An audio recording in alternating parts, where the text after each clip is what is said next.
and hi everyone. So the data set that I selected was World Tourism Economy. It had 6,650 entries, rows, and then I think nine columns. So out of which we even loaded to Power BI. We then try to clean up the data, also drop all unusing rows.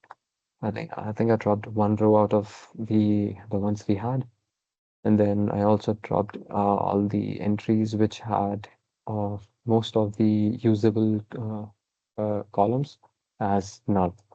So, for example, if we had number of travelers receipts, which is the amount spent by a traveler, and then the top countries.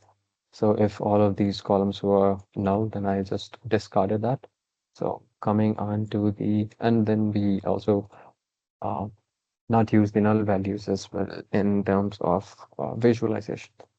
So coming on to the first one, we have a line chart which shows the global tourism, which grew steadily before the COVID-19 shocking drop. And right here, we can see the calendar year right below, starting from 1999, I believe, yeah, to 2020.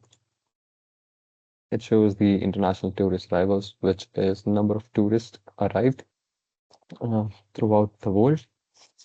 And then, yeah, so it was, it started at 10 billion, then slowly increased. We saw a drop right here at 2001, but and 2003, but then it significantly increased till 2008. It was small drop 2009 and sharp but steady increase till 2019. And that's where we had that excruciating drop on from the night to 2019 to 2020 because of the COVID-19 and the travel restrictions.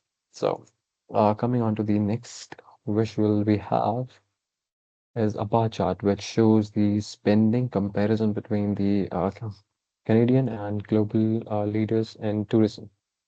So right here we have the tourism receipts, which is the amount spent throughout the latest years in billions. And then right here we have the countries.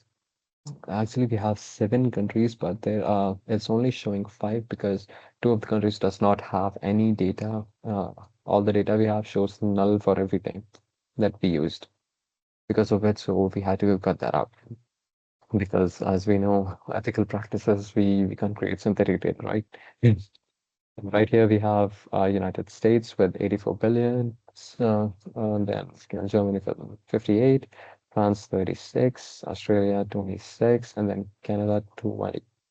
And the countries I think are missing is like Spain and United Kingdom. Yep, those are the two ones that are not showing me down.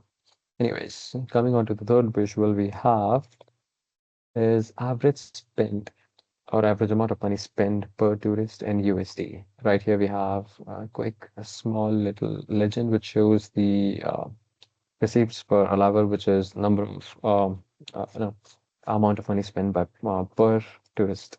So we have this small scale which shows that anything below 2.43 or $2,430 is considered less, and anything above that is high. This is like the median. So out of all these seven countries, the most amount of spending was done in Australia for $4,600. Then Germany 1,600, United States 1,200, France about 420, and then Canada about $300 as an average. Okay, yeah, we can see the lines right here as well. So, and just one more thing before I go further. Second, okay.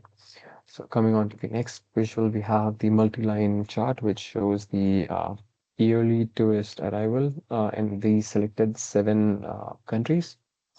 So right here we can see Germany, we can see United Kingdom, we can see Canada, and right here is Spain, United States, and then we have France.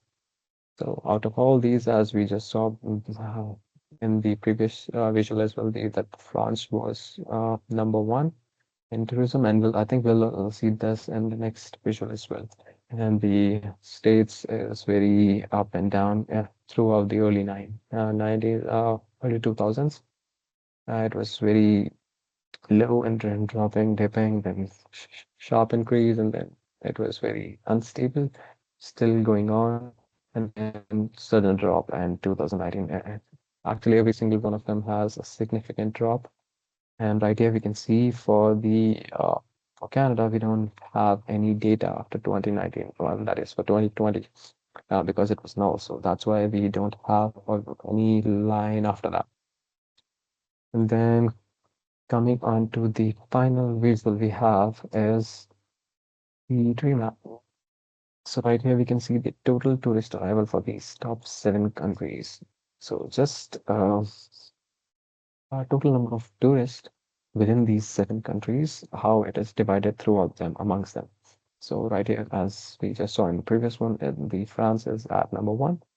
It almost 305 million tourists yearly. And then, oh no, total, sorry, not yearly. Then we have United States at 2.9 billion. We have Spain at 2 billion. We have then Canada at 699 million. We have United Kingdom at 681 million. Germany about 578 million, and then Australia at about 132 million. So this just shows as the number of tourists between 1999 to 2020 traveled these countries and the proportion of how many tourists were traveling within these 7 countries, which are the one of the more top 7 most popular destinations we have. So that's all for these visualizations, and uh, thank you.